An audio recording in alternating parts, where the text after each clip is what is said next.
Introducing the Carpuride 702 Pro. It's Apple CarPlay, Android Auto, all rolled into one.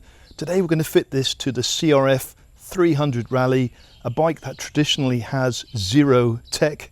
Today it's going to get high tech with this Apple CarPlay, Android Auto, navigation, Bluetooth connectivity and live tyre pressure monitoring. Let's fit it to the CRF300 Rally today and find out how easy it is to fit and how good it is or is not.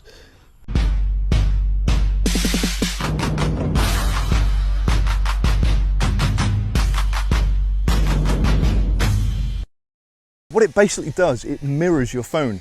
So instead of having your phone mounted on your handlebars like we normally do or like we normally have done, what it does, it actually mirrors your phone, so your phone is safe and secure and dry in your pocket or your backpack. And what this does, it mirrors it completely. It's IP67 waterproof. It is vibration free, so you're not going to have vibrations on your phone. You're not going to have the risk of having your phone stolen, and you're also going to protect your phone from the sun. So a lot of advantages of having this on your bike. HD display, 7-inch IPS touchscreen, Bluetooth, TF voice controls, okay, IP67 waterproof. It's nicely packaged, to be honest. And what's impressive is all the foam that's surrounded the inside of the box, so nothing's going to get damaged in here. A very lovely shaded 7-inch screen, so that's winning me over already. And it's quite lightweight, that's not heavy at all. It's got a power supply fitted, a battery power supply with an inline fuse, but it has got a detachable cable here, so you can take that off the bike easily, I suppose. What else have we got inside? We've got the USB cable, again, with the same screw fixing. So you can have this either as a battery power supply or a USB power supply, so that's quite nice. We have got the handlebar mount with the ball joint, so you can align this anywhere you want to. So this is our fully adjustable ball joint system, which fits on the handlebars. I think that makes it fit any bike, to be honest. You know, you can angle that and adjust that to fit any position. I do like that, but on the CRF I just think it's going to make it stick out too far towards the user. We'll find out, we will find out. But we've also got this fixed mount. Now on the CRF300 Rally there's a bar. I'm hoping we can fix this to the bar with this mount just by removing the windshield, and then that means it can stay permanently on the bike and be further away from the rider. This I think would make it close to the rider, which is suitable on some motorbikes. I don't think it would be so suitable on the CRF, so we'll find out about that one. We have got some fixing bolts and an Allen key. We have got the TMS, the tyre pressure monitoring valves there, which Bluetooth to the display, so you can find out your live tyre pressure readings all the time. That's nice. We have got a spare fuse, so they've thought of everything. And last of all, we've got our detailed instruction book, all in English, 100% English actually. So yeah, very nice, that. Very nice little package. Let's fit this to the bike now, and we're going to let Damian, my friend Damian, test this for a few days. I think this is going to be perfect for him for adventure riding over the mountains in Northern Thailand. I think this is going to be good for him today. So let's put it to the test. Right, Damian, where I was thinking was there. That's where I see most ADVs, is there. That's looking nice to me. It looks okay there? Yeah. Or that bracket will also fit crossbar. there. You can have it on the crossbar like that. So the choice is yours completely, which one you want to go for. Oh, for me, I go there, yeah. I think we can get away with it there. Yeah. And it does look ADV-like. I think it'd come into some mischief with my off-road riding if I left it there. Okay. Right, let's get that done. Right, so we're just going to remove your windshield. I'll let you hold the bolts so we can get to the back of that rail.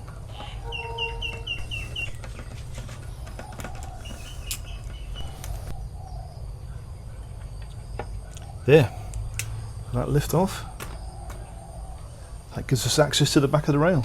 Just going to remove these rubber inserts because they're not needed. There's one and then two that can be removed from here, and that just gives us enough width to go around that very thick bar on the top.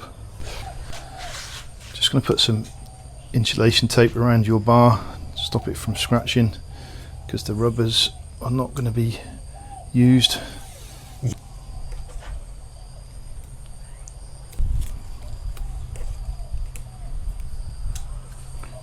There.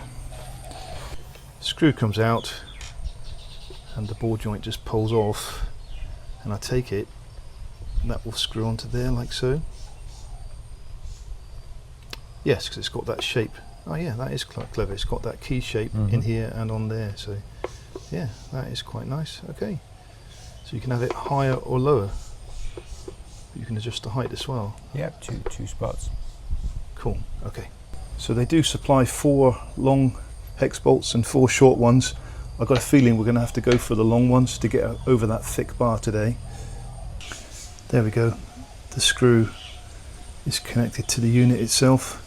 Now we can mount that onto the handlebars, like so.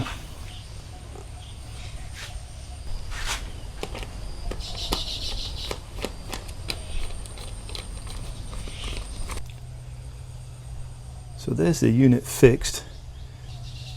There is an on-off switch right here. Because Damian is not sure he's going to keep it on or not, we're going to rely on this for turning the unit on and off. So we've got the seat removed on the bike to get access to the battery. We're going to connect the positive and minus. Normally you wouldn't do that. Normally you would keep them separate. But we're going to put them straight to the battery, positive and minus, because the unit's got an on-off switch, which is kind of nice. And also it's got an inline fuse.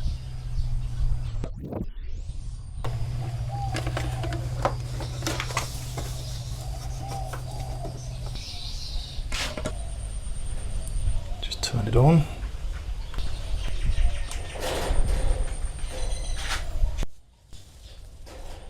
The sound is played from the BT trans output. Okay, so you have to have Bluetooth connected to your phone, maybe? Media, volume.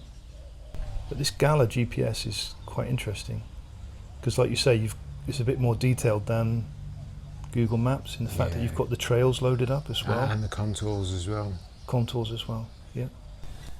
So this little spanner you will have to carry with you all the time, because if ever you want to top up with air, you're going to have to use that spanner. And it is saying 21, and you want it on what? 23. 23. Okay, let's go.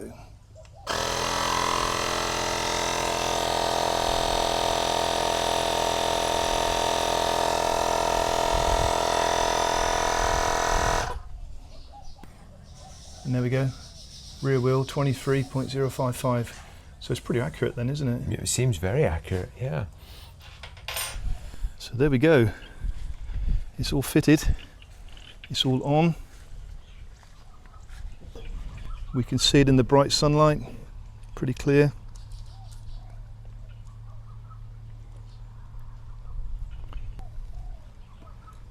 And then we've got the compass. We've got the tyre pressures. So yeah, pretty good. Give it a go, Damian, see what you think. Yeah, righto. I shall give you the feedback. See how I get on. Lovely. You see if the issue fires up okay.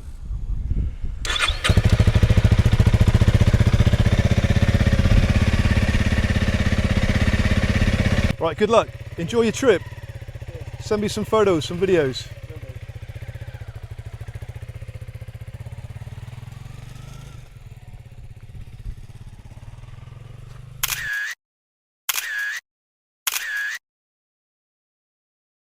So just your initial impressions of using it, because you took it for 2 days up the mountains here.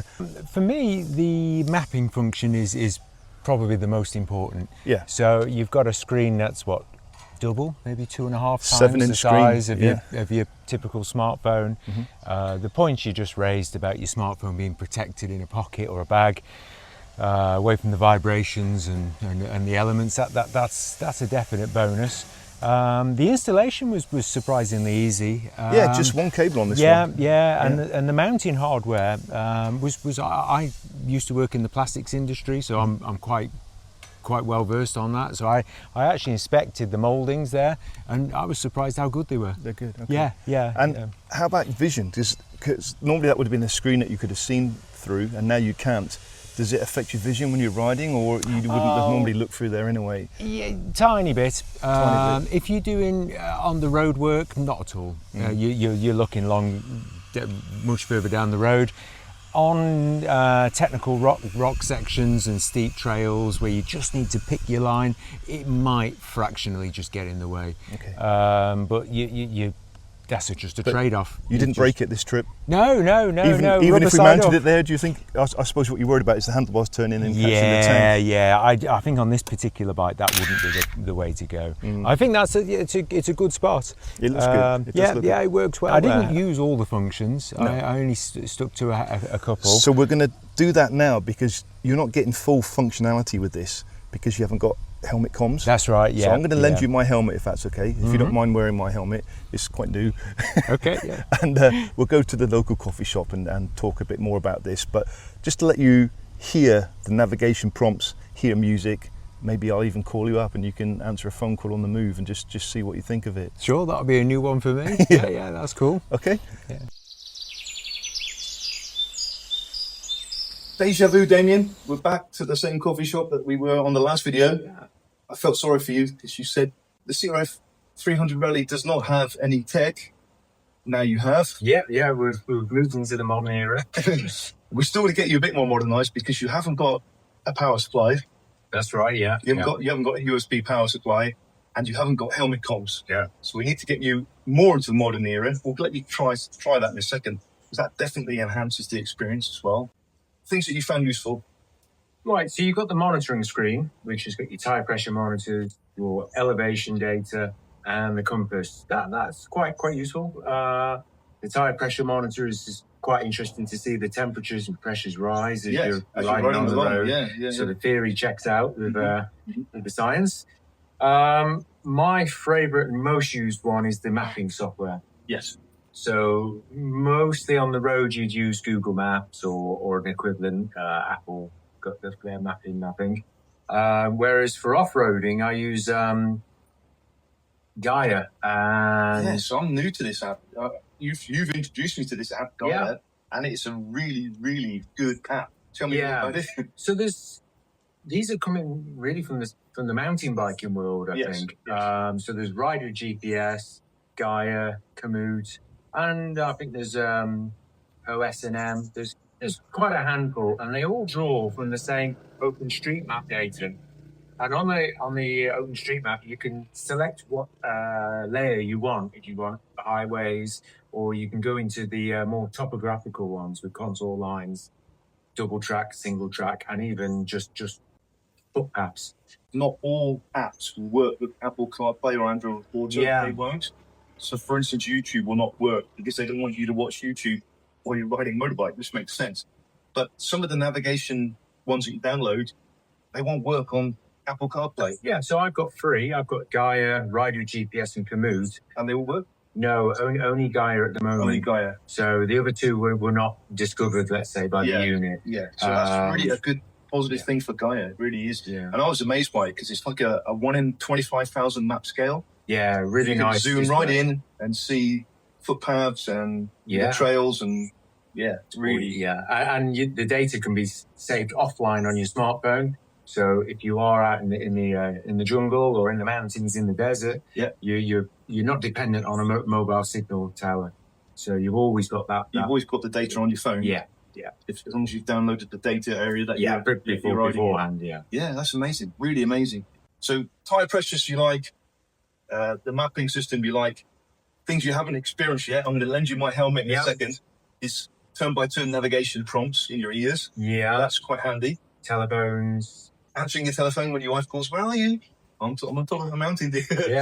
or music for that matter. And music, yeah. So it definitely enhances the experience. I only introduced myself to it 6 months ago.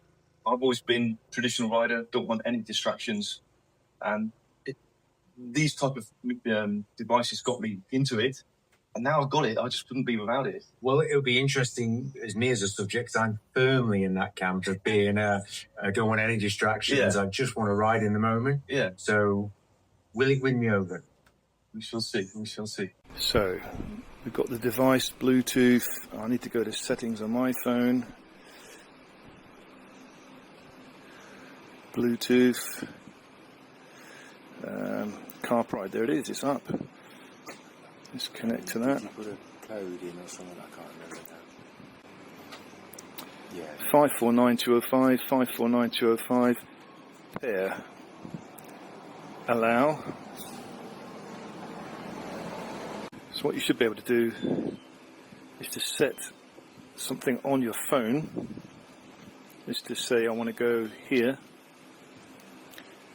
and navigate. It should automatically pop up on the screen, so you don't have to do it on the screen. Yeah. You do it on your phone.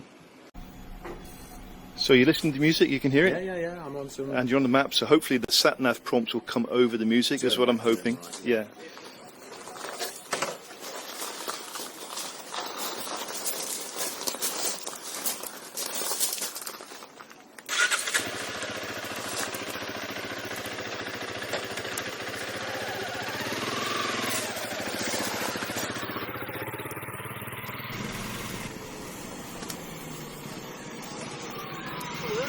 All works? Yeah.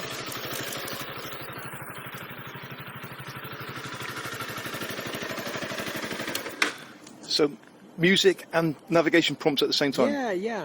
So the nav prompts are lower volume from the music. Yeah. I think you can change that on the settings on the phone. Yeah. But yeah, it all works, yeah. Good. Okay. Are you jumping on? Yeah, I think I will, actually. Yeah. Sadly, my little short legs wouldn't enable me to ride the CRF, so Damian has gone away with the unit free of charge, lucky boy. He will be testing this ongoing for me, but Carpuride have been very good and given the channel a 30% discount code. I'll put the link in the description below, as well as a link to the product itself. And they do many units. They've been in the business for 12 years now, I believe, and they've got quite a good reputation. So I'll put links to the units, links to the FOD Sports communicator that I use as well to listen to the music and listen to the navigation prompts. And that will be a future video. If you want to see that video, the new FOD Sports communication devices, there's going to be a video here very soon. Thanks for watching. Until next time, ride safe.